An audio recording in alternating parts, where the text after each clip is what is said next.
Hello, everyone, and welcome to the Protein Bros podcast. Today, we have a special guest, a friend of mine, a guy that I train beside on a regular basis and that I look up to when it comes to fitness. His name is Nathan Martin. He is the general manager and the head coach at MC CrossFit in Martin City, Kansas City, and he's a really good dude. He's a good representation of what CrossFit training is like and what it represents. And he's full of knowledge. And in this podcast, we talk about all sorts of things, whether it's CrossFit methodology. We talk about, some of the negative stereotypes that are involved with CrossFit. And we just kind of talk about life in general. So give it a listen. I hope you like it. It was a really fun conversation. And here it is.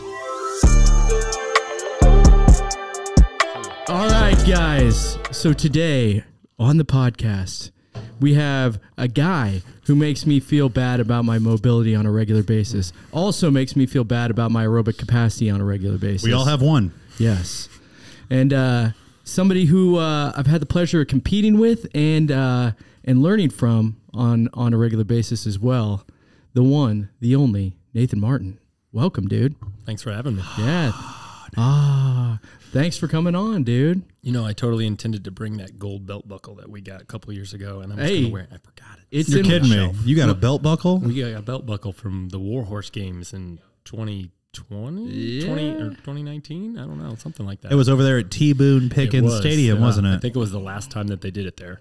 Dude, the beginning of that, so me and Nathan were partners, and the beginning of that, it had a running workout where you had to carry a stump. One person had to carry a stump. A tree stump? Yeah. Pretty much, yeah. And legitimately? Nathan looked at me and he was like, dude, you going to be, he's like, you just want to switch on and off per round? And I was like, sure.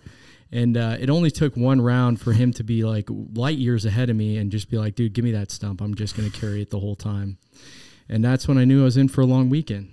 Well, we didn't get the memo. Like all the other teams, took off, shot out of a rocket. And I know. We were like, we're going to pace this, and we'll pass it back and forth. And then one lap around, everybody was like a full half lap ahead of us, and I was like, we got to go. Dude, I at that moment I realized my partner is in way better shape than I am right now. So. Truth be told, that was my first time being introduced to you, Nathan. Was in Kyle's like, yeah, dude, I just did this contest over the weekend with Nathan. He's the coach at MC CrossFit now. Were you the coach then too? Yeah, I just started as general manager maybe 2 or 3 months before that. Oh my God, that's the one lap that I had that thing on my shoulder. Smile. That's not a smile. That's a grimace. Dude, you knew that picture was coming. Yeah, there we go. Hey, we won money. We did. I donated money into that through Supplement Superstore, so it's like we're paying me back. Incredible. You guys won the thing, huh? We did, yes. Yeah. What's the belt buckle look like?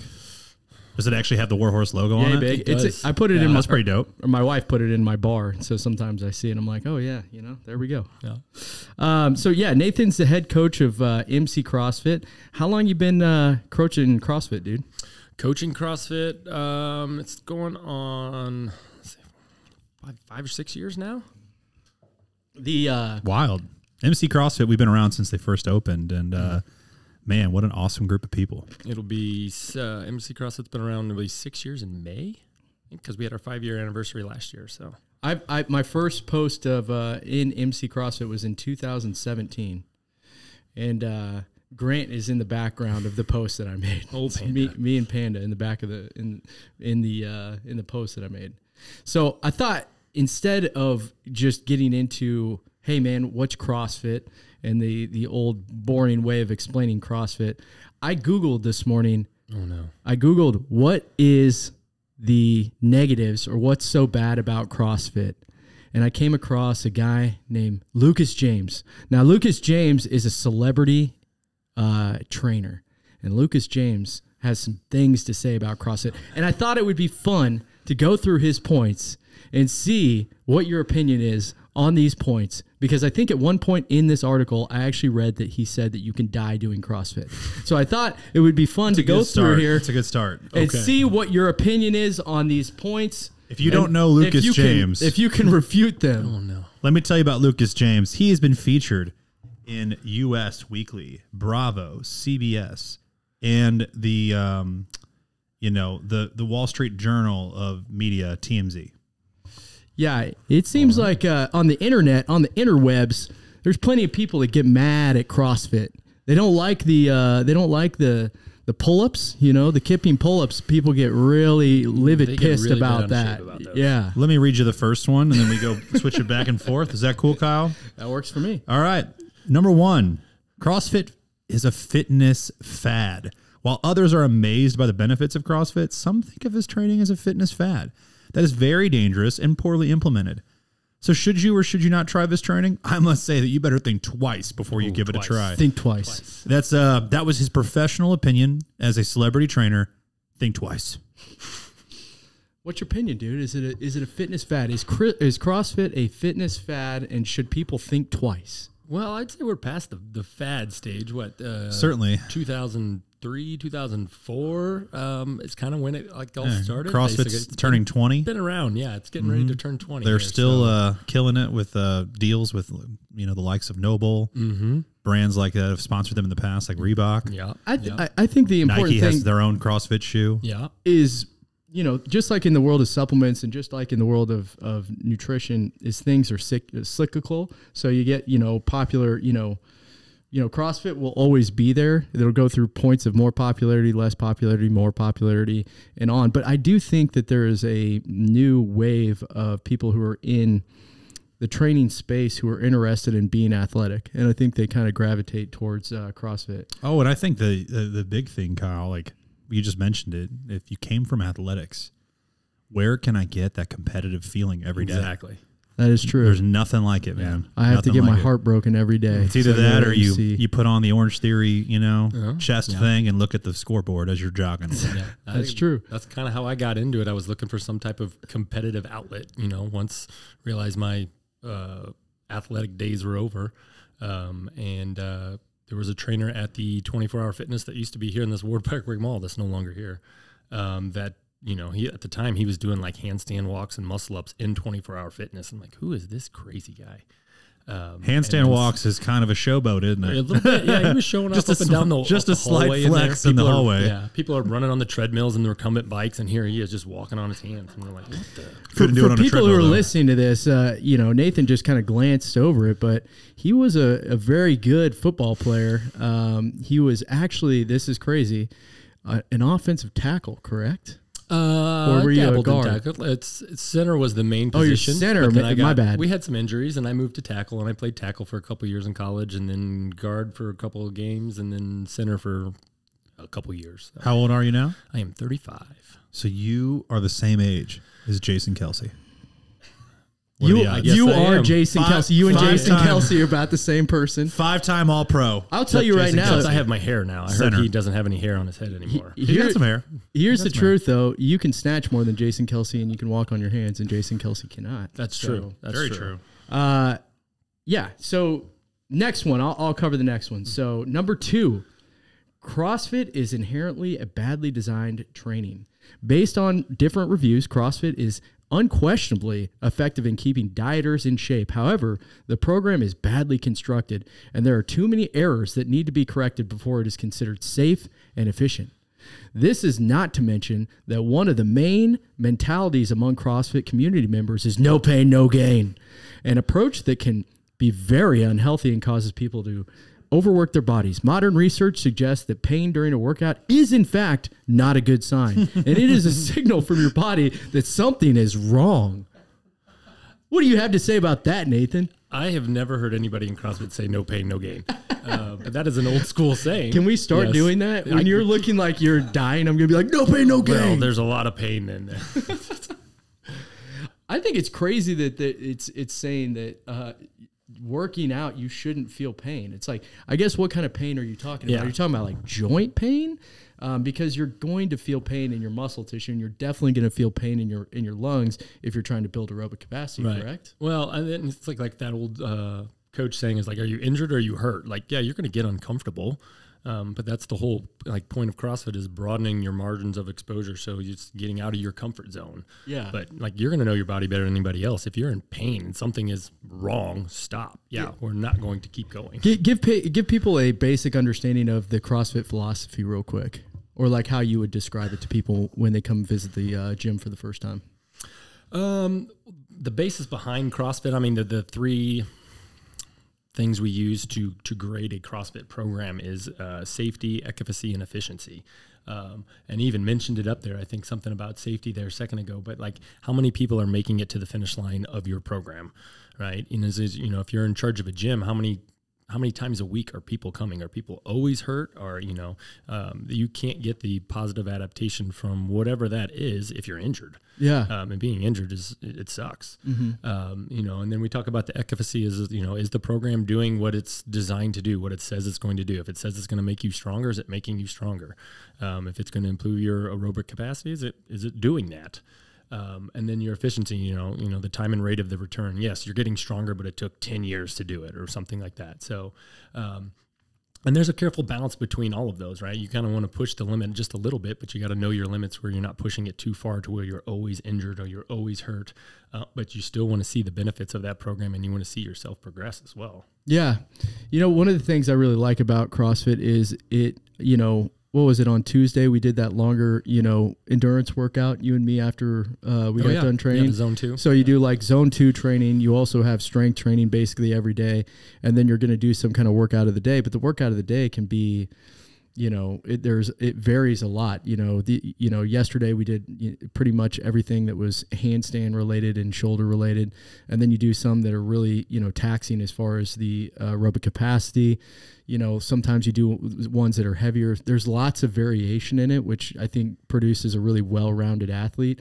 But I think when it comes to, because this one's hitting on safety a lot, if you have good coaching, like there is good coaching at MC, you have people that are there to tell you when to back off and, when in my case, when something looks so shitty that it's like, maybe that's enough for today. You know what I'm saying? And, I think that's also one of those things where you kind of, it's dumb to say that it's CrossFit that is unhealthy, because really, if you get down to it, when you're working out or you're somebody who's athletic like we are, it's really ego that causes you to be unhealthy or to do something that's dumb, because most of the injuries that I've had happen to me in my life actually came before CrossFit. And it was in relation to wanting to lift heavier than I was able to at that particular time and getting myself out of position. Pushing yourself probably past what your body was trying to tell you. Correct. Yeah. Correct. Jeff, what's the next one, dude? Well, glad you asked, Kyle. It's easy to get a CrossFit. I'm assuming that means a level 1 certification. Level 1 certification. Yeah. It's one of the basic requirements to avail the fitness franchise. Before we even get into this, can we just talk about the irony of a personal trainer saying I know. When I read that, I was like, wait, is it not easy to get a personal training certification? I can tell you this right now. You could get a personal training certification off of Google Images faster than you could get a level 1 cert. But that's just the truth. The level 1 certification is obtained after just a 2-day seminar and completing a multiple choice exam that contains 50 questions. Since the level 2 certification is not actually required, many decide to not develop themselves further and start their coaching journey with just level 1 certification. I don't know if there's anything you can really argue with that there. I would actually agree with that. That's all pretty true. Yeah. Since level 1 certification is very easy to obtain, the phrase "very easy" is a nice relative term there. Yeah. Almost anyone can get a certificate, no matter their educational background or experience. Which is true with literally any single certification you could possibly think of. All they need to have are the means to pay, which creates potential danger of the trainer not actually knowing what they recommend their clients, endangering their health and sometimes even life. I love when he throws in it's endangering their life. Yes. I'm like, wow, we're sensationalizing a little bit here. Yeah, I mean, dude, this is just, if you're only going to read this one article and not know any kind of depth to the entire story here, that's a pretty tough one to argue, since it's all true except for the part at the end where he said all they need to do have the means to pay, which creates potential danger. My question with this is, really what he says in here is somewhat true outside of it can be dangerous for your life. That's usually not true. But there is vast differences in quality of coaching that happen in CrossFit gyms. And that's train. And like, let's back out, because I know we're talking about CrossFit a lot, but like, this is a fitness podcast. There's a lot of other personal trainers. There's a lot of different certifications, and you can get a 4-year degree, right, in, let's say, exercise science or kinesiology, and you can become a personal trainer, or more specific, right, you could become a CSCS. Which Nathan has, don't you? And you do have one of those, yes. Yep. And so a CSCS, Nathan, tell our listeners what makes a CSCS different from a personal trainer. So a CSCS, the certification is designed for like a strength and conditioning coach through an athletic program. It's kind of what it's typically a university, right. and then they work their ranks. Maybe you can become a Major League Baseball or any other professional sports teams. Yes, all have a strength and conditioning program and coach. Yep. Which, Nathan, you used to work for right before you joined MC. You worked for Cerner. Yes, so you can work for Oracle Cerner. Oracle Cerner. So you can work for big businesses that have like gyms inside their corporate offices as well. Mm-hmm. Yep. And that's like, here's the thing: it's like being a dietitian at Hy-Vee. It sounds like it's a really great added benefit for the employees, but how many of them are actually using you? Right. That CSCS, when I obtained it, I didn't get to use what I wanted to use from that a lot while at Cerner. You try and sprinkle it in there, but you're getting people that just sit at their desk all day working on the computer, and they have trouble even bending over and touching their toes. So totally, I'm not going to be teaching them how to power clean or how to deadlift or something like that. Let's just learn how to move without pain. And that's and so for the vast majority of athletes, and that's just everybody that's listening here, like that's really what most of them need is just like, hey, how to move my body in a way that's going to be safe and it's going to make me feel comfortable long term. And help me get in shape, right? Yeah, and you want to feel good. And so you have to have, bare minimum, you have to have a 4-year bachelor's degree to obtain a CSCS. Is that correct? I believe so, yeah. And then you have to pass another exam after completing your degree. Like you have your diploma from your college, and then you have to pass another test to get the CSCS. Is that correct? Correct, yep. And so here's the criminal part about the fitness system, guys. There's a lot of personal trainers out there that I would say that are phenomenal trainers. They do a phenomenal job and have an unbelievable track record that have a 90-day certification, right? Yeah. They can go to 90-day college and get a certificate. And that's cool. But there's also, it's also criminal at times that a CSCS has no way of trying to tell the average person that wouldn't know because they're not in the industry. Right. They just wouldn't, anybody off the street has no idea why a CSCS would be better than being a personal trainer. Correct. Right. And that is like just a tough thing in fitness in general that like not a lot of people address. Does that make sense? There's so many certifications out there. In fact, I think honestly, my first one I got online, maybe over the weekend. It was a position I had. I worked for a hospital out of St. Joe. And my first one, it was a Groupon. They gave it to me and they're like, hey, go do this. And I was like, really, this? And like, that's where it all started for me. And then kind of, added on from there to more established companies through, to get certified. And this is amazing. So you got a Groupon, you got a Groupon personal training certification, right? Yep. Did anybody care? Nope. Did a single person ask you what your certification difference is? Nope. And that is why it is such a freaking gambit that we're running here. Because it's like, dude, a CSCS is obviously you had to take so much time and energy to obtain that. Yep. And it was I think it was either a 2-part or a 3-part that you had to do. Go sit in a room. You weren't allowed a calculator or anything like that not that you needed too much for that, but you had to calculate, power and things like that. Totally. There was a nutrition part. There was a coaching part. There was a personal training part, and you had to pass them all. You get like a 30-minute break in between each one. And I remember taking that and being really I think it was the nutrition part for me at the time that I was like, oh no. That was the toughest part. That was the toughest part for me at the time, yeah. And just to be clear on this guy, this is Lucas James, personal trainer, celebrity personal trainer. Yeah. This man, the highest authority in personal training, is of course. He trains celebrities. Celebrities. The bottom line is, I looked up Lucas James. I looked up Lucas James on his Instagram. Not a single celebrity. I don't see any. Not even the celebrities. I just don't see a single thing about his own credentials. Yeah.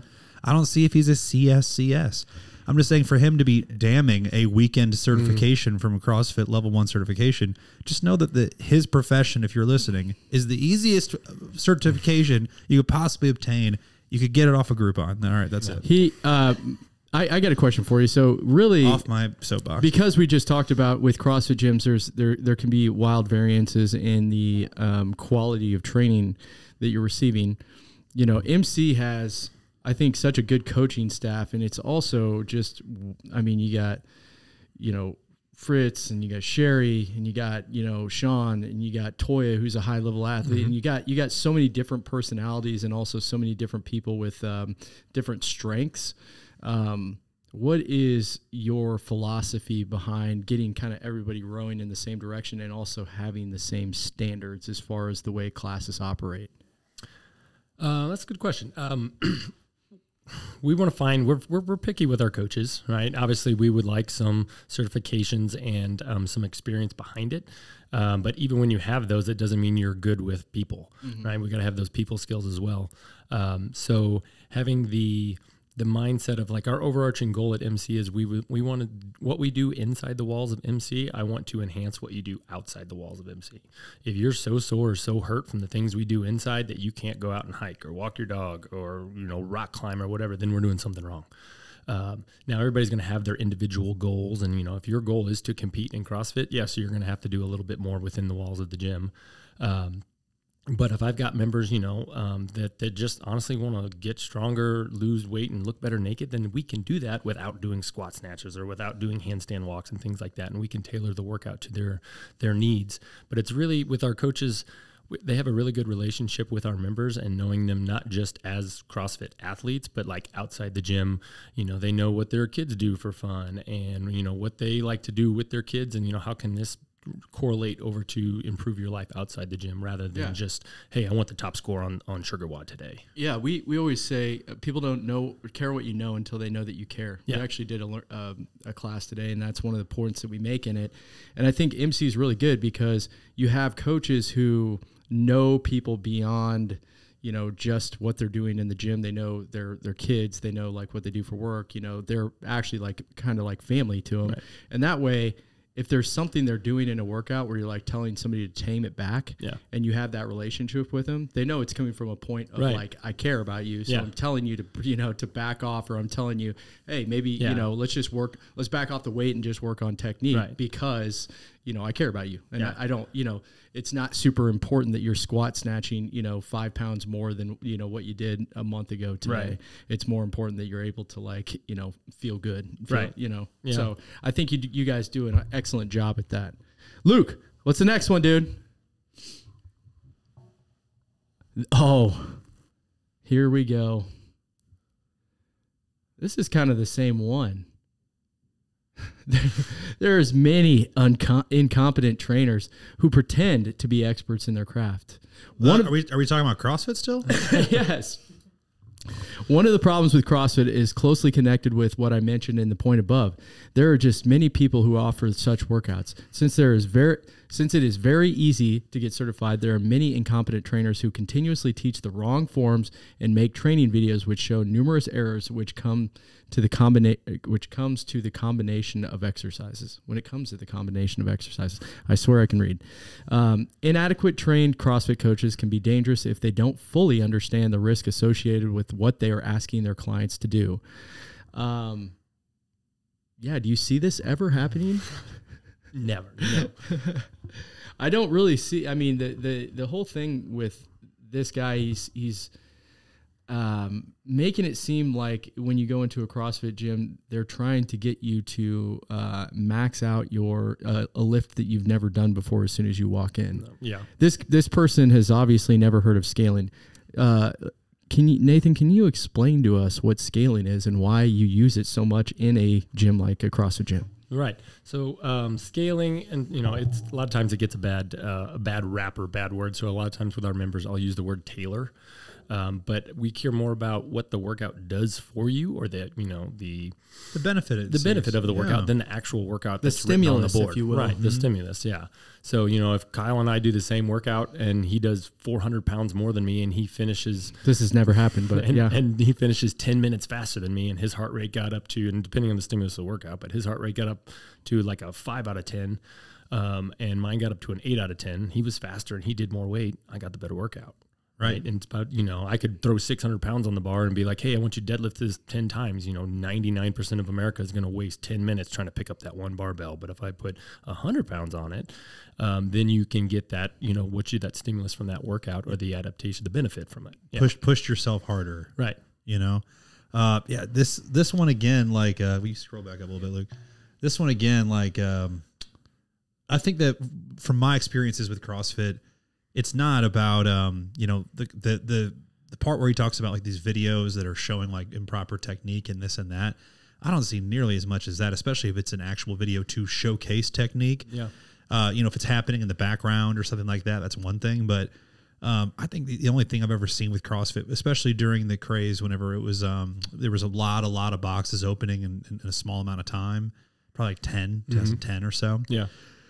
It's just the classes were getting ridiculously big, Yeah. and there wasn't enough coaches to, from the business standpoint, right? And that's no different than any other fitness class in the history of time. Is just if you have a really large class, it's going to take more coaches, more trainers to keep eyes on your members to make sure that they're obviously maintaining good technique and not just throwing stuff around. Right. I once did an overhead lift at a CrossFit gym down in Springfield, and which kind of overhead lift are we talking? I want to say a push press, a push jerk. I want to say it was just a snatch, and the way that I jerked it up in the air, I two different lifts, sir. No, as in like I took it off the ground and threw it above my head, and didn't have the core strength, and I went too much weight, and I got it over my head, so I felt proud of that, but I just keeled over backwards. Yeah. Just did the old. Did you fall? Right. Absolutely. Wow, a little back flop action right Absolutely. there in the gym. Yep. Did you have a coach that said stop doing that? Yeah, dude. Right afterwards, a few girls came over and asked if I would take them to dinner because they were so impressed. Just so you guys know.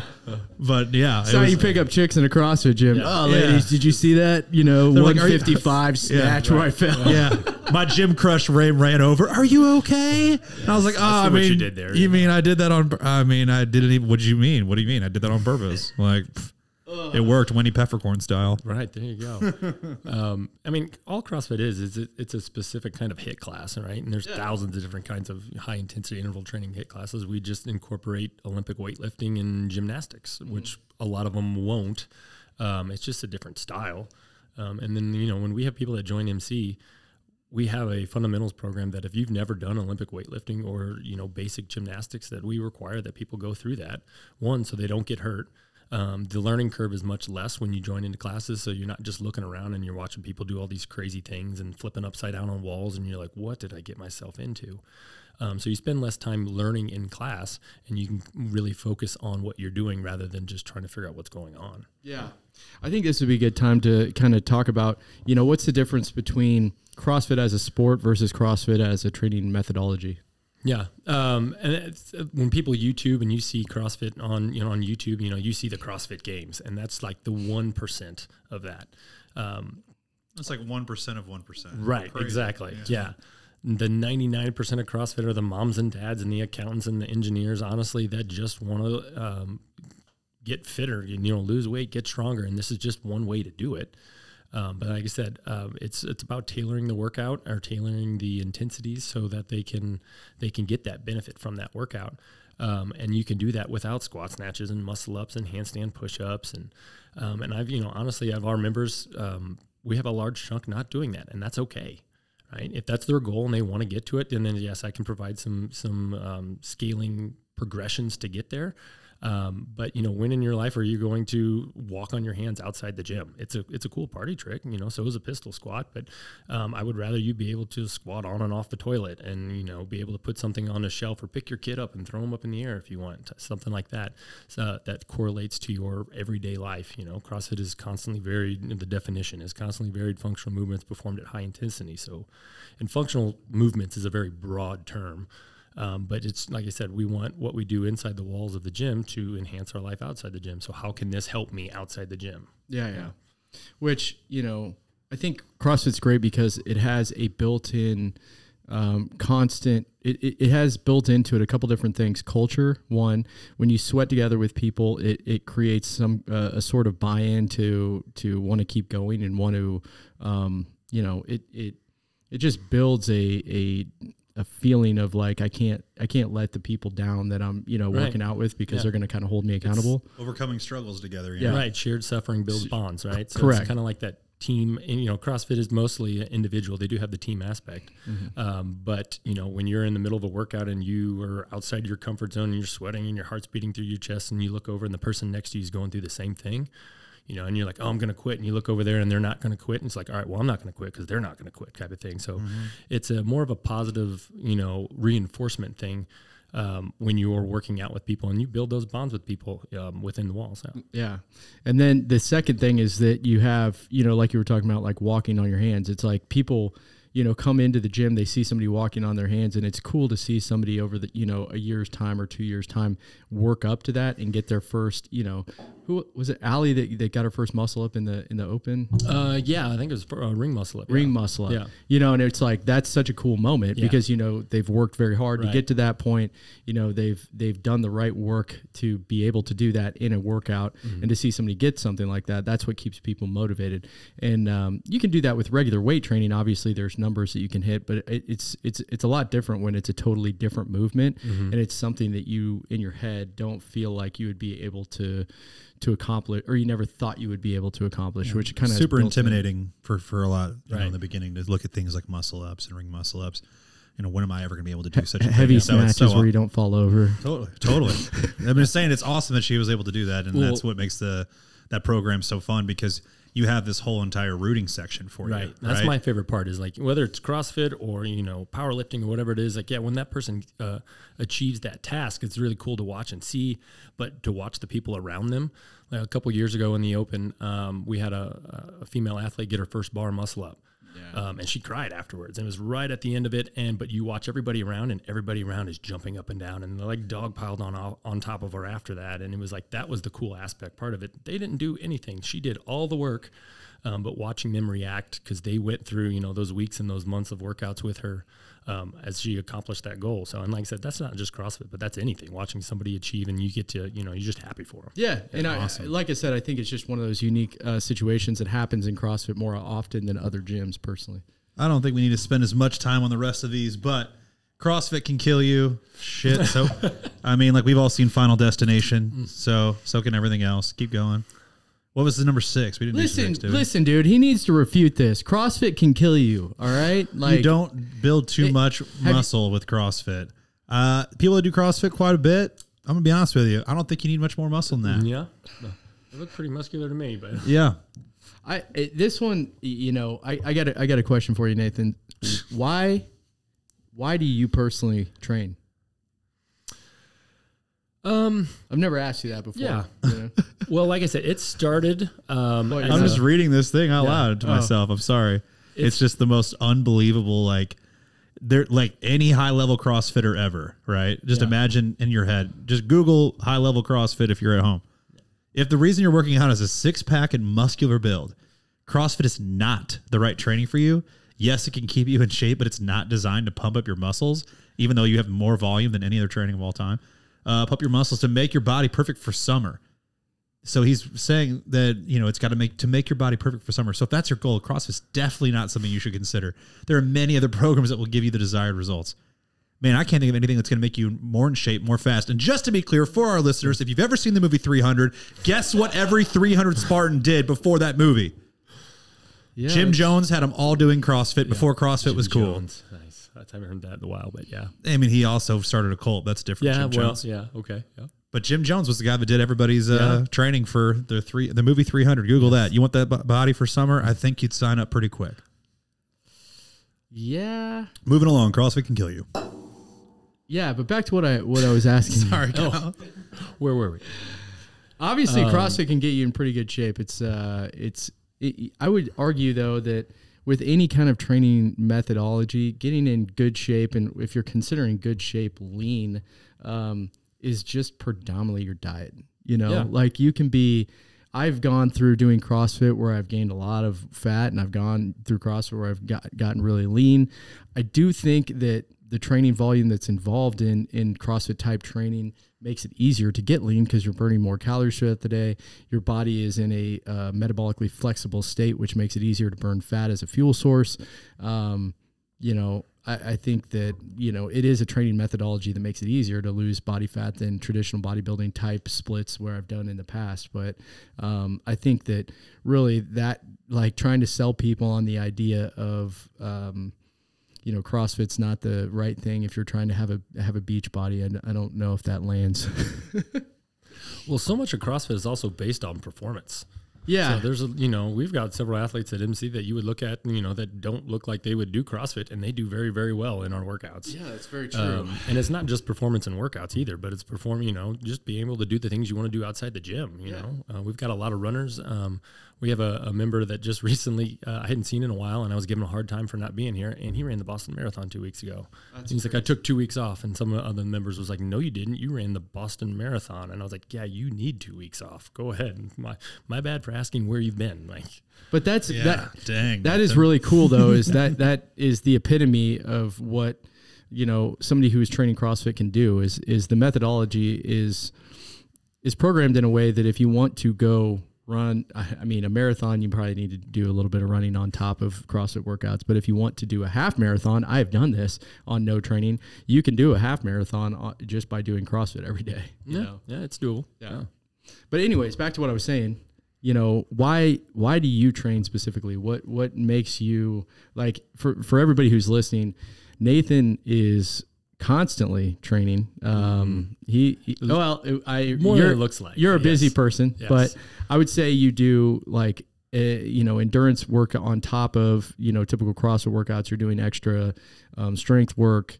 You are just dedicated to training. And what is your fitness goals? Like what motivates you to stay doing that?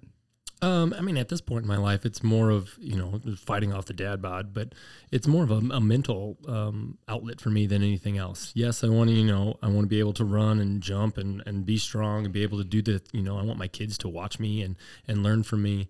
But I want to be able to play games with them and be able to pick them up and carry them and things like that.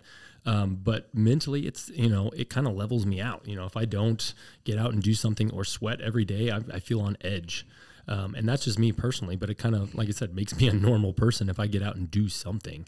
I think of a lot of our members have that same aspect as far as when they come in and we tailor the workout to them, or they don't want to do a specific movement. They're like, look, I just want to sweat and move today because I know I will feel better mentally afterwards. I'm like, that's a big part of it for me. Yeah. I'm the same way as far as like the mental aspect of things. Yeah.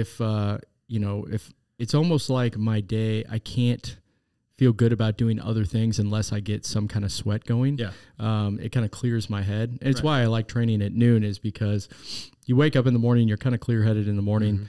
Mm-hmm. I work in the morning, then I go to work out, and it kind of refreshes me. It like hits the restart button for me. So I'm like refreshed again after I get done with that workout. Right. But yeah, I'm the same way. It's like, that on top of when you have kids, you start thinking about longevity a little bit more.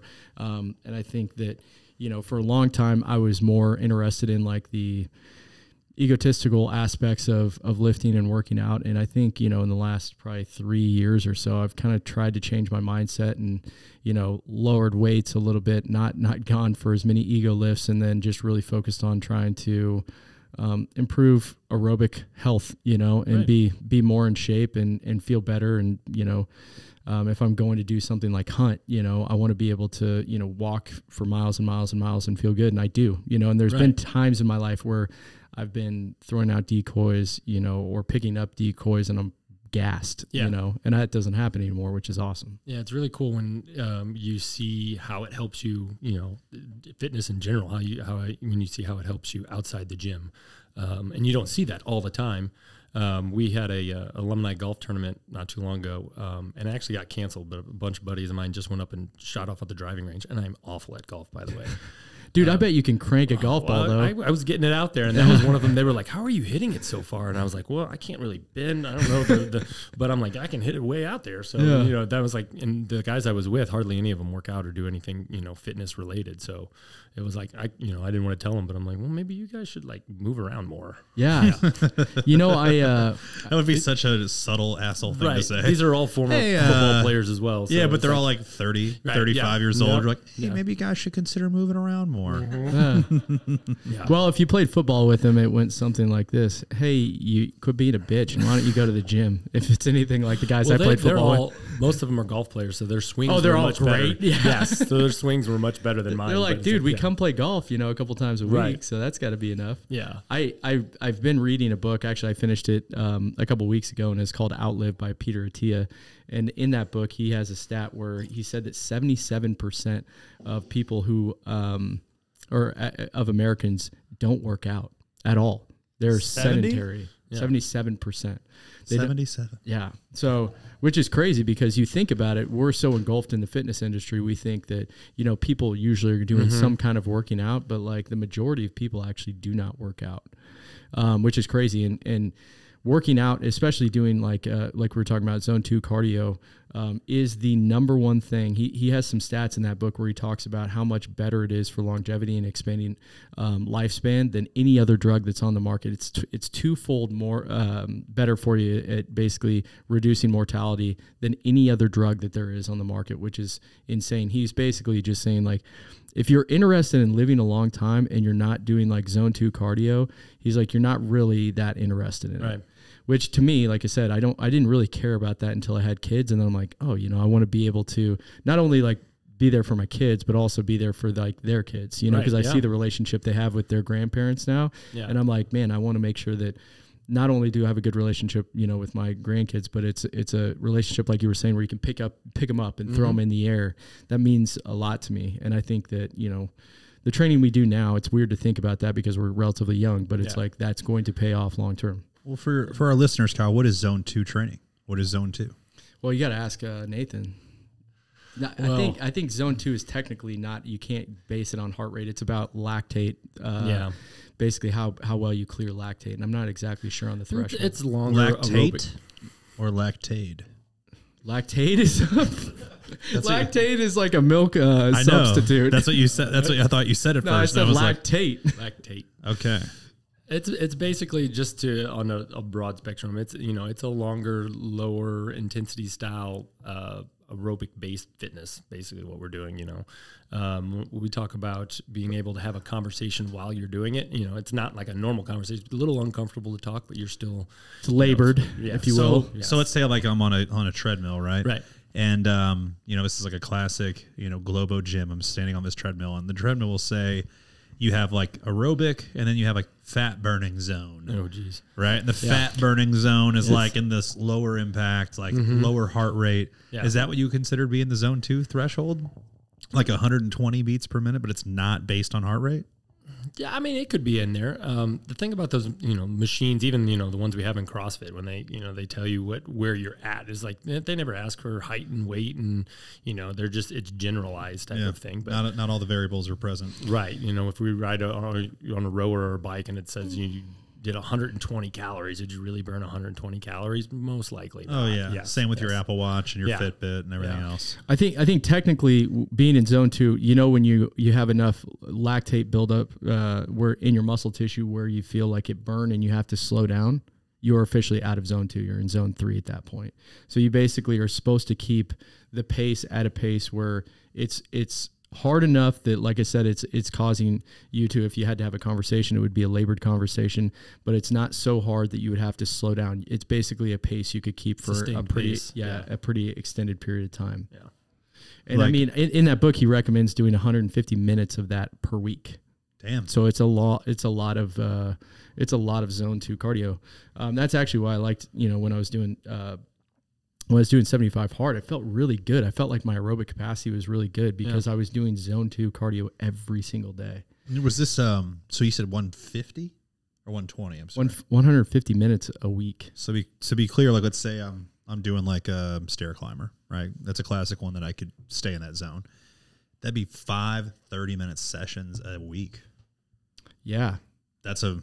And he also, arduous. You know, if you're talking, and Nathan can expand on this too, because when you're talking about longevity, you also need to keep in mind that strength gains go. I think after 60, and you might correct me here, doesn't your strength drop off by like 7% every year? Yeah. Like your strength starts like plummeting after you're like 60 or 65 years old. So it's important that you're trying to do everything you can to retain muscle tissue. And when you lose muscle tissue, you also lose balance, which is one of the number one ways that people... And then when people fall... Yep. What happens when they fall, Kyle? They break a hip. And what happens when they break a hip? Well, I think within... Bleed out? I'm sure. But no, you had a crazy stat. Like this was off that same. It was off the same book stat. Where he said that I think if you're over 70 years old and you fall down and break your hip, your likelihood of dying within like a year goes up by like 100%. Really? Yes. It's an unbelievable stat. Like if you fall and break something that keeps you from being able to continue to move after 70, It's like it can be very difficult. Yeah. You have like a basic chance like you will die within like 1 year based on like this. It was in a ridiculous percentage. The clock has started. Yeah. Without a doubt. Yeah. Pretty wild. And what's cool about like CrossFit is that you guys program a lot of things that are unilateral, like overhead walking lunge with like things that make me feel uncomfortable and also make me realize that like my balance is not that great, you know, or we work on it is basically what I'm saying. Is that part of the CrossFit methodology? Is that specifically talked about when you do like a level 1 certification? Yeah. Like I said, I think I mentioned earlier about broadening those margins of exposure is just like you're always trying to get to that. Once you get comfortable with a movement, then we're going to change it. You know, your body's kind of adapted to it, so then we're going to make it harder. We're going to change it, or it's a single arm compared to double arm, or unilateral versus bilateral, or something like that. Yeah. Yeah. What's next, do you think, for CrossFit as far as the discomfort goes? I know at the games, I'll never forget the year that they implemented an open ocean swim. Mm-hmm, yeah. That was just shocked everybody. Right. They got to bring in some cold plunges. Make you guys do like 60-second cold plunges between rounds. Well, that's a big thing now. Everybody's doing ice baths and stuff like that. That's what I'm saying. Yeah. Hey, just recover in the middle of your Have you done an ice bath? I have. We used to do them, and it's changed quite a bit. But we used to do them in college all the time. But the last couple that I've done, I just go up to the gas station and buy a bunch of ice and dump it in the bathtub at home. Yeah, right. You feel like legitimately high after doing it. Yeah, I Some get would call why people it euphoric. Yeah. Kyle. It dumps dopamine, which is similar to like when you get high. I wouldn't know anything about that, Jeff, but I didn't think so. You, but I've felt euphoric before. You, I've had a runner's high, if you will. But yeah. Anyways, back to Jeff's question: is there anything that you see? Yeah. I mean, dude, this year had a bunch of weird, some new implements, some weird movements in it. There's a new guy programming the workouts, at least in the CrossFit Games and even the CrossFit Open. Who's this guy? Adrian Bosman now does it. No longer Greg Glass. Well, it's Dave Castro. Castro. Yes, I'm sorry, of course. Greg Glass, he is also out. But Dave Castro's changed positions. And then he's more on the affiliate side and the relationship between CrossFit and the affiliates, where Adrian Bosman is he's programming the Open and the games and things like that. What an honor, though. Right. Cool for him. Yeah. And then last year was his first year doing it. So I don't really know what's next, but sometimes it's this little twist. Like this year, we had the crossover single unders, and that threw everybody for a loop. And that's something we haven't done in CrossFit where like little kids do on the playground. I was about to say, I don't know how I felt about doing those. I felt kind of childlike, but it wasn't bad. Yeah. This year they're implementing Nathan helped me. He said, dude, you need to take this rope. You need the fatter rope. It's going to be easier for you. Yeah, it was. You did good. Yeah. Yeah. I didn't know they were having you guys doing some crisscross applesauce. That's exactly what it was. Yeah. Yep. Hopscotch is next. Yes, and there were some very athletic people that looked very unathletic while doing it, but they got it done. Yeah. Hey, I'm right here, dude. You did great. Freaking right here, man. Come on. I want to get a little bit onto the business side of things when it comes to CrossFit. So you're in a situation where MC CrossFit, I will say, I've been to many. There's a lot of really great CrossFit boxes in this area and all around Missouri, for that matter. But you guys just have such an incredible looking facility. Mm-hmm. From like the kids area to the merchandise area to, just how you guys run things. It's all very top notch. What do you guys do different that you feel like than other CrossFit boxes that kind of give everybody like an elevated feel in there? Because that's what it is. I feel like don't try and get them to talk trash. It's classy. It's classy CrossFit in there, Well, for the longest time, CrossFit has always had like this dirty, grungy type of feel. You can come into a CrossFit gym and you get to drop the weights and throw the weights around, and I pay $200 a month for no air conditioning. Right, this is no awesome. air, no heat. There's chalk everywhere. There's sweat angels on the ground, things like that. One of the things we try to do at MC CrossFit, yes, you still get to drop weight and we still have chalk and things like that, but we try very hard to keep our facility very nice and clean. And that's something that's noticed, right off the bat as soon as you walk in the doors. We have towels up front. We try and keep, the countertops clean and, chalk off the ground and things like that. And we have a cleaning crew that comes in a couple times a week. But yeah, our goal is to, we want that wow factor even before we have to say a word. It's like, wow, this is a really nice facility. Martin City Brewery on tap. We do have Martin City Brewery on tap. Yeah, on tap. Yes, and the Athletes Lounge. Yes, that's for not our even, events. Not even going to drop the Athletes Lounge. Yes, I don't recommend the Martin City Brewery tap after a workout, but when we do Christmas events and the Open and things like that, yes, we do, and we have the Athletes Lounge and the kid play area, locker rooms with showers. We have an outdoor area, aka Muscle Beach. Sweet name. Yes. Hit that one today. Yep. Ooh. Yeah, it was good. Yeah, when I first joined MC, and I'd post up a video of it, and it was before you guys were a little bit lesser known when you guys first started out.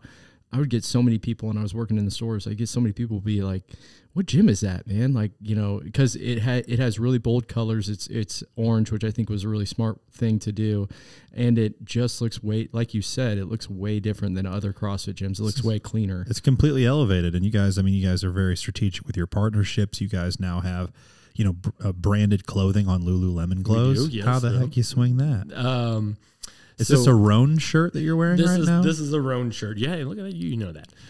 Yes, we do have a Lululemon deal. And that started, we've had that probably 3 or 4 years now. And way back in the day, pre-CrossFit and a little bit into CrossFit, I used to teach yoga. Every once in a while, we had a friend that worked at Lululemon, and she would always ask me to come in and teach yoga within the store because they'll push all the clothing aside and they'll have their weekend class or something like that. I've never really lost that connection. And then, they reached out one other time, and I kind of connected them to our owners, and then it just kind of went on from there to where, they're very, specific and picky about, who can put their brand on their clothes. And, when we put up their shirts and their merchandise, it's like, we can only have their stuff hanging up on that area and things like that. So, but yeah, we've had that 3 or 4 years now, so it's very nice clothing. Yes, That's cool, man. What's your favorite part of your job? Favorite part of my job. I'm trying to make this not so like. I know your least favorite part of the job when you have that dude that's in a class, maybe like a John Creel, who won't shut up, and you're trying to explain things, before the class starts. I bet that's pretty annoying. You have to repeat yourself quite a bit when people aren't paying attention. Yeah. Like I said, favorite part of the job. I'm trying to make this not sound like coming out of fortune cookie, but just watching people succeed. And it's not just our members, but our coaches, when they work really hard towards a goal and they finally achieve that goal. It's got to find a lot of fulfillment. Yeah, dude, Very that. fulfilling. Yeah. I think it's got to be cool to watch Fritz this past, open. Dude, he freaking dominated. Yeah, for months before that, he worked very, very hard to get to where he got. Yeah, it's very cool to see somebody put in like that amount of work and then like be able to reap the rewards of the work that they put in. This is just from an unbiased third party, but I thought Fritz was like 80 because that name. No, he just sounds like Blue from Old School. Like his name should be Fritz. Yeah, Blue from Old School. That's a good one, man. No, he's not that old. Yeah, how old is Fritz? I believe I think he's a little bit older than us. Well, he's in his 40s. Oh, is he? Yeah. Is he? 42 Okay. or 43, I believe. Yeah. Yes. I'm like, how cool would it be if he was like 22? I mean, like that's just a sweet name. You know what I mean? Yeah. Is his first name actually Fritz? No, too? his first name is David. Oh, Yes. dude, We he just should go by Fritz or Fritzy. Absolutely, I'd be calling him Fritz. That's a sweet name.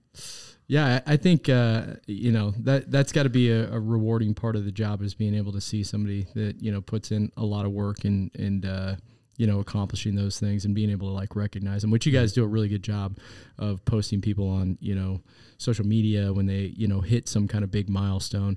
There's also in MC. There's a sweet bell in there. There's the PR bell. The PR bell that got rang today. It did get rang today. Or culture. Alec Love PR'd it. his deadlift by 40 pounds. Wow. Yes. Hell yeah. Just a little bit better. Yeah, and think about him. I mean, he's a very good example of somebody who, when we're talking about longevity, I mean, think about how great of shape he's in. How old is he? I'm not sure how old Alec is. He's got to be, and he might hear this and come back and be angry at me. He's got to be into his 60s by now. Yeah, yes. but yeah. I mean, dude, they're there every single day. Like Right. it's that's inspiring to see, in itself. Yeah, and like I said, there's the perfect example of like tailoring workouts towards their goals and their needs. I'm not going to have Alec doing handstand push-ups or power snatches or things like that. We can do that with kettlebell swings and dumbbell push press or strict press or shoulder press and things like that. So, I mean, we're going to have athletes anywhere from 14 up to, I believe, Linda's 76 within the walls of MC. And like I said, we tailor the workout to their. Yes, man. Wow. Linda, I work with one-on-one. And we tailor the program more towards her needs. She's got, I believe she's double digits in grandkids and great grandkids. Wow. Good for and her. she just really wants to be able to hang with the kids, and pick them up and carry them around. So we do like a lot of farmers carries and squat to boxes and push-ups, things like that. If you fall down and nobody else is around at home, how are you going to get yourself back up? Yeah. Okay. Now we don't practice falling down, but practice, pushing up off the ground and things like that. So we talked walking up. We and down talked about steps. falling in your 70s. Yeah. I'm just saying she's You doing don't it right. walk around and just push her down and say, No. "Get up, let's see what you got." Yeah. Talk to me about this, dude. Outside of the CrossFit bubble, let's talk about fitness in general. We've seen fads come and go. Yeah. What do you feel like is up and coming right now? What's a fitness trend that you've seen personally outside of your bubble that you've been like, is that really going to catch on? Nothing really comes to mind. We mentioned the ice baths, but I feel like that's a fad that's coming back. I don't want to call it a fad, but it's becoming more popular now. It's certainly becoming more expensive, right? Yes, and you can get the cold tubs and the barrels, and right. But I see more and more people doing that.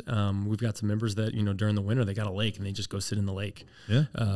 But I'm seeing more and more posts and people talk about the cold plunge type of thing. But I wouldn't call it a fad. It is interesting, though. I would certainly call it trendy, right? Yeah. But as far as fitness trends go right now, I just don't see a fitness one that's really, I would say we're seeing people bow hunt, bow targeting, what do you that's call the Joe Rogan effect. Yeah, but that's not just jiu-jitsu. You know what? Probably is jiu-jitsu, isn't it?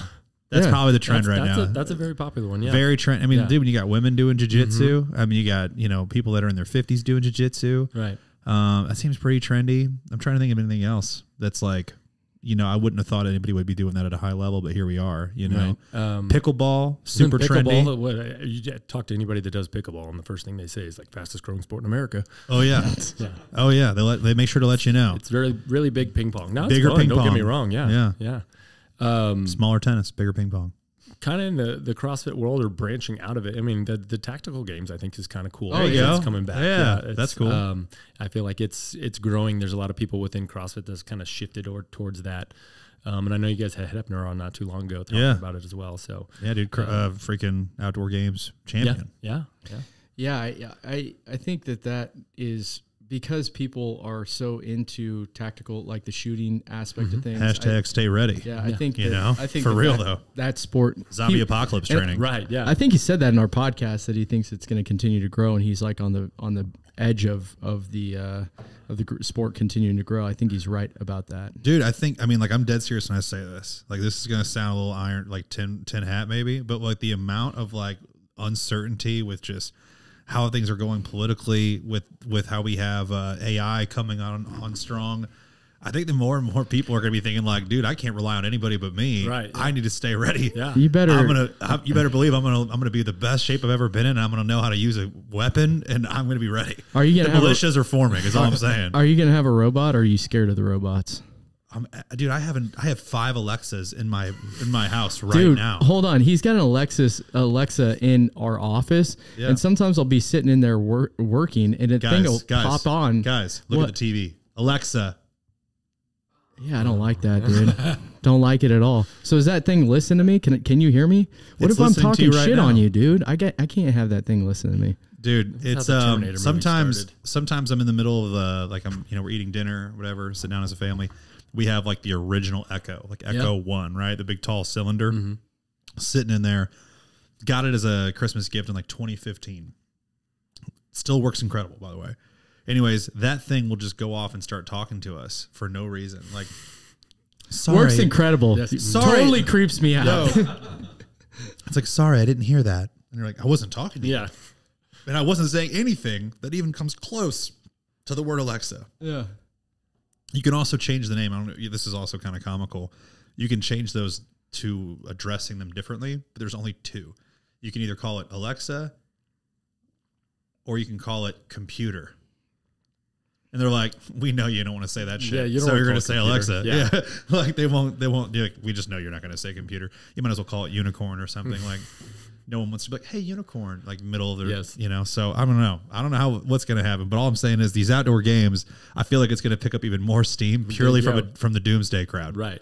That's possible. Kyle's I'm kind of into it. Today I'm more into hunting, but yeah, I guess I wouldn't know what fitness, to do. And you like shooting. Yeah. And they're combining them and you're going to tell me, not for me. No, I mean, I would do it. I just feel it seems like an expensive hobby, and I also wouldn't know where to start with it. So today, for everybody who's listening, Mark this down. Kyle's going to do it. We have the draft here in Kansas City in 3 hours. Jeff almost got arrested. Yeah. That was a big moment in Jeff's life where he almost got arrested. I've been arrested. This was nothing. Make sure this makes it in the podcast. We're talking about some illegal shit real quick. Yeah. For sure, it's not actually illegal. So just you hear know, me out. something's illegal about So it. I show Thatcher this, which is what's on the front of all the golf carts. I go down to scout out the draft of what it's going to look like and the theater and everything a couple days ago. I'm in my own golf cart. I see a handful of golf carts parked, and I recognize, okay, this is going to be like the credentials. Yeah. So take a picture. Thatcher gets me this one. I get That's it legit. I printed at UPS. Are you really store. not going to have CEO on there, Thatcher? I mean, it should have been Jeff Wasserman, CEO. So it gets worse. So no, I then print this off at UPS store for $3. I get 2 copies just in case. And I show up today. I got it scotch taped on the front. It looks pretty legit though. And I'm like, I got Christmas lights on my golf cart. I've got a cooler. I've got blankets. Like there's no part of me that looks professional. I'm not wearing a lanyard. I mean, I am looking really, really, really suspect. And I know that because I'm not really up to anything yet, right? I'm just showing up to the draft and seeing where I can set up shop to just put my blanket down, right? I go there and then I see this like golf cart entrance. I start pulling in. They're like, you need to go to this the vehicle screening first, which means like they have like a drug dog sniff you out, a bomb dog.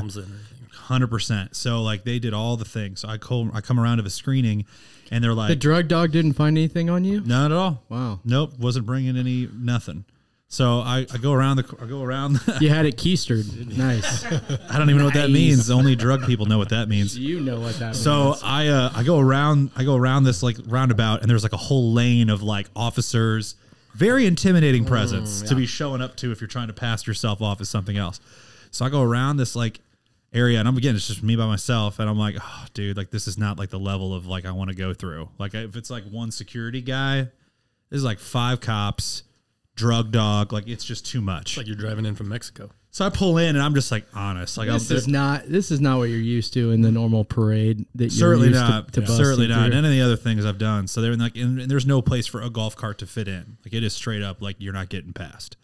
So I go through, and immediately this woman hands me a wristband that's like to get into every single area that you could possibly get into, and just hands it to me. This is the worst person to give this wristband to. Yeah, absolutely, like and then nuclear bomb of a decision. I'm using I got my golf cart. It's got the stuff on, and it looks legit enough to where this woman just was like, "Here you go on to the drug screening." I go down to the drug screening. Pee in a cup. None of that.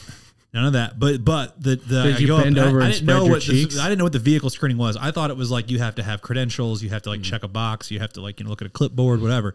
This was just the drug dog or the bomb squad dog. Gives a roundabout. They said you're good. She hands me a screen that says like vehicle screening pass, whatever. And I'm like, okay, where do I go though? Like I'm like, where is the golf cart entrance? They're like, it's across the street to the left. And I guess I just took too long or asked too many questions, because then a guy comes like, I'm starting to pull away. This guy comes pulling up. He's like, hey, hold on one moment. And I'm like, no. He comes up. He pulls up next to me. He said, where's your creds? Dropping lingo on me just like that. Yeah. Where's your creds? My credentials. I said, oh man, they haven't gotten with me yet. I'm trying to get a hold of my boss right now to try to figure out where to meet him up to grab those. And he's like, who are you with? Are you with the draft? I was like, Jeff no. Wasserman. He's like, who's Jeff Wasserman? I said, I'm Jeff Wasserman. and I should have just put KRBZ. You should have. I know. This was a flaw in your definite flaw, because I could have gone with that all day long. Anywho, I did not. I put my name. He goes, who's Jeff Wasserman? I said, I'm Jeff Wasserman. And he's like, who are you with? I'm like, the Chiefs. I'm just here. I'm like, the worst answer. He's like, dude, I work for the Chiefs. What the fuck are you talking about? Let me be clear. I'm with football. This isn't. Hey. This is where you're off, Kyle. This is an NFL sanctioned event. This is an NFL event. The Chiefs have nothing to do with it. When I say they have nothing to do with it, they have fucking nothing to do with it. There's nothing about the Chiefs there. So why would I say the Chiefs too then? Because like they're not putting on the event. Okay. So I shouldn't have said anything about the Chiefs either, but not for the reason you think. So I was like, here's the thing, man. I'm not trying to do anything besides set up a blanket for my girlfriend and I tonight. And I'm just trying to get in. So where's the best place to do that? I'm just trying to follow the rules. Tell me where to go. And he's like, oh, well, I'm just trying to help you out, man. If you go down there, they're going to tell you need credentials too. So like, don't go down there. So you can go around to like, you know, entrance 2 or whatever around this street, go down Broadway, make a left on Pershing, blah, blah, blah. You can get in there. I said, okay, cool. Thank you. And that was it. Right. I get all the way down there. I see Bryce Lobb from Una Vida, by the way, just on the street. He's definitely like, what the fuck are you doing? He knew exactly what I was doing. Yeah. Bryce and I are real friends. He knew what I was doing. So he's just egging me on. I get down to Pershing and I pull up and there's like 4 cops on 4-wheelers. And there's like, you come here. And I was like, okay, you know, I pull up to the cops. They're like, and he like looks over at his friend or whatever. And he's like, is this the guy? And I'm like, oh shit. I'm like, no. This is where you get arrested. Nice. Glad you made it out in time. 100%. So they're like, well, we got word there was a guy impersonating an NFL official vehicle going around here. And I was like, there's no part of me that's trying to impersonate an NFL official vehicle. I have Christmas lights on this golf cart, sir. I have a Chiefs cooler full of beer. Yeah. I don't know about any NFL officials driving around looking like this, but it's not me. They're like, oh, they just said you had like a Super Bowl placard. And I was like, no, but I do have a draft memento with my name on it, you know? And and I was like, that's not me. And he was like getting on the phone. He's like, hold on 1 second. We got to make some calls. We got to radio some people. We're going to get somebody down here. I'm like, oh no. Don't ever get somebody down here. So it became the awkward like principal's office sitting, right? Like you're just like, I don't know if I'm in trouble. Am I not in trouble? But I got to like wait. Call my mom. So I call my like house cleaners like, hey, I might be a little behind. I'm like, damn it, I'm trying to be somewhere. They eventually just let me go, but I had to like give them my ID. They had to like take a picture of me in the golf cart. So I made sure to smile and like finger guns it. And and they were like, all right, you're good, man. But they did ask if we could take that NFL official looking placard off the front. And I was like, dude, this is like a souvenir for me. Yeah. What are you talking about? This is mine. And they're like, they're like, it's just got, I'm like, all right, dude, that's fine. I got 2 of them. And I handed it back to him. And I promised there was no like condescending tone or being a dick. Dude, you're on the terrorist watch list now. But they definitely had all my information. Like, you live around here? I was like, yeah. They're like, well, you're free to go, man. And they let me like park special, right? And to run in and set up my blanket or whatever. And then I slipped the landmark security guy a 20 to keep an eye on my blanket. And I was about to say, this blanket deal, I feel like I would just fucking throw it out of the way. I said, hey, could you please set me aside, like find some old people that maybe could get off their feet and ask them if they'd like to lay on the blanket and just chill while they're waiting for the show to start. And he said, absolutely. And then he sent me this picture of 2 old ladies sitting on my blanket. Nice. And he's like, yeah, dude, they're super appreciative. Thanks for letting them use your blanket in the meantime. And so they're holding it down for me. You have an Airbnb at the draft, basically. More or less. Anyways, it was awesome. So we're like right in front of the stage. Hopefully it's there when we get there. Did they take your wristband? They definitely took my wristband. And I never got it in the first place. I was waiting for that. When I said to them, they're like, are you going into the event? Yeah. And I was like, no. I wasn't planning on like working the event. Like, are you working the event? And I said no. And she goes, just yoink right out of my hand. Just was like, nope, never mind. And I was like, oh, can I have one anyway? Because I kind of want to go in there now. She's like, no. And then, the irony of it all, the wristband just said Pro Bowl. It was a green Pro Bowl wristband. Like the NFL's cheap enough to hold on to some wristbands from the Pro Bowl and reuse them at the draft. Noted that the NFL takes security a little bit more serious than the Chiefs. Oh God, that's good awesome. Times. So, anyways, about the draft, where do you think we're going? Are the Kansas City Chiefs going to get D-Hop? Is the real question. Word on the street is not happening. Look this up. I need confirmation here, Luke. But Luke, look this up. Clyde Edwards-Helaire posted a tweet with a heartbreak emoji. I saw that. We were just talking about that earlier today. What was that about? Doesn't make me feel any kind of way. I mean, he might just be thinking because he knows we're going to draft another running back this year, which we are. We're just going to. I don't know what round, but we're definitely drafting another running back this year. So we'll see what plays out. I don't know if D-Hop's coming to us because he has that fat salary. So he might have to get released first and then sign a friendly deal. Yeah. Well, the other team they were talking about was the Bills, though. And Bills. We don't want that. We really don't want that. Yeah. We don't need the Bills getting any help. The rumor that I heard was, it's just the Bills or the Chiefs at this point. Right. Yeah. But I heard that he's going somewhere and it's going to happen before the draft. Really? I'm thinking, this was like 2 days ago, though. So I'm thinking changed. I think for sure it's happening after the draft. You think so? That's I mean, we are pretty close to the draft at this point. So because the reason I'm saying that is because if you're trading for him before the draft, before they release him, they have to work out some kind of a financial deal because no one can afford him. He's just got this bloated salary, and all the teams have very little money to work with, and they got to sign all their draft picks first. Yeah, because that's the actual priority, right? So after that, then you know how much money you're working with, what you have against the cap, and so forth. So just this is just my take. I bet you it happens after the draft, and they probably have to release him. What do you think? The Chiefs stay where they're at, or do you think they move up? I think they move up. Yeah. I'm fairly positive they're going to move up because it just depends on who follows them, but because they have, I think they typically have anywhere like from 15 to 20 first round grades on players. Yeah. And so if you are down at 31 and you have 9 other picks behind you that you can use to help move up, there are some teams like, I think, what's one of them? Not Patriots are always a good one. But maybe the Rams. The Rams only have, I think, 5 picks. There's a team that only has 5 picks that's in the early 20s. Yeah. And they're going to want to acquire more picks, of course. So we can go up and trade with them, give them a couple, give them a 3rd and like a 6th, and then we get to go up there and get who we want. Like we did last year. We went and got Trent McDuffie. Yeah. And it's in KC, so we were just talking about it earlier today. They're going to make a big splash for the the hometown. It's the first time it's ever been here. 9:58 a.m. What do you think he got heartbroken over? Oh, I don't know. I'll never forget. After the Rams drafted Todd Gurley, there was a rookie named Zach Stacy who we drafted in the 5th round. Zach Stacy, yeah, 5th rounder from Wake Forest the year prior. He almost rushed for 1,000 yards his rookie year. Yeah, and when it'd be like the same thing as Pacheco, like what he would say after we drafted a 1st round running back. Right, and he just tweeted like a surprised as hell emoji. Yeah, and was like, "What do I do?" And literally, they released him the next day. Yeah, so. Like during the 2nd round of the draft, they traded him the next day. It was pretty crazy. Gurley was a freak of nature, man. But if he just didn't, those knees, a lot of miles on those tires together. Yeah, but man, he was good when he was good. He was good. Yeah. Is there anyone you're thinking that we should draft? Like who's the guy for you? I don't know. I mean, I was kind of hoping I would.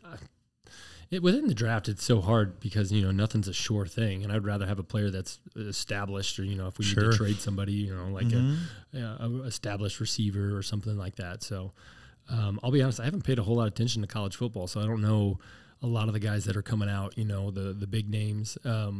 We could definitely use somebody on offense, somebody for Pat to throw to besides, Kelsey. So. Yeah, we dumped all of our receivers, so we have We have Sky Moore we drafted in the 2nd round last year.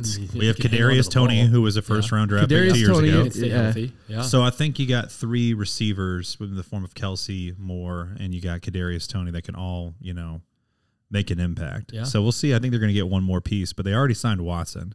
Yeah, that's right. That's what I was thinking. Since they already signed Watson, and who am I missing? Who's the other receiver? Well, they got another guy from the Giants. Didn't they trade for somebody? Oh, Richie James. Yes. Yeah. So Richie James is a punt returner. He's going to be he might be another McColl, if you will. Yeah.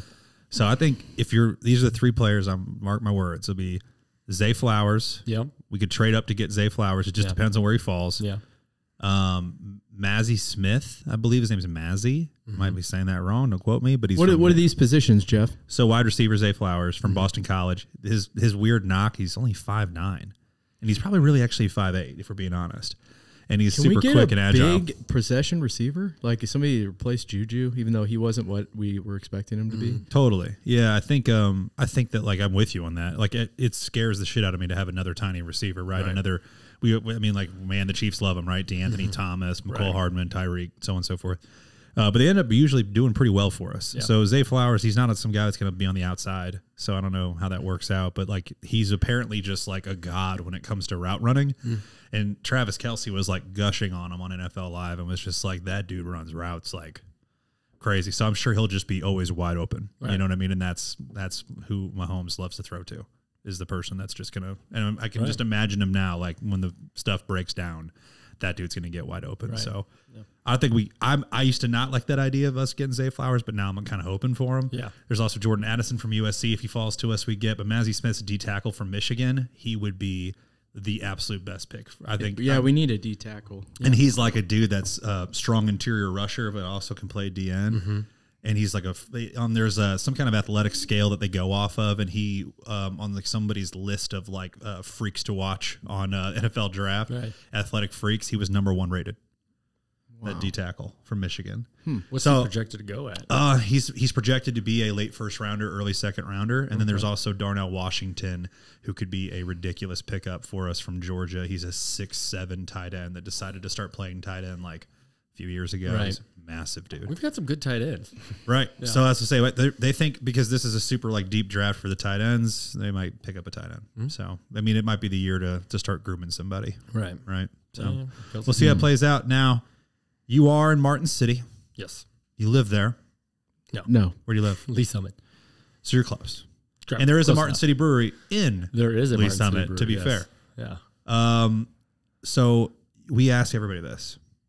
Best barbecue in Kansas City. You have people coming to visit. Where do you take them? Oh, gosh. You get one pick. I get one The pick. best. For me,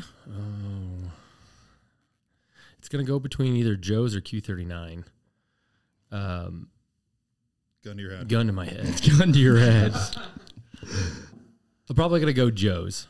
Oh, wow. You're going to get yourself a sandwich over a barbecue? Jeff's going to really hound you about this. The dude, Z-Man is good. The most recent of the famous barbecue spots we have, the most recent I've had is Joe's. And I had, of course, the Rocket Pig, which is so underrated. Yeah.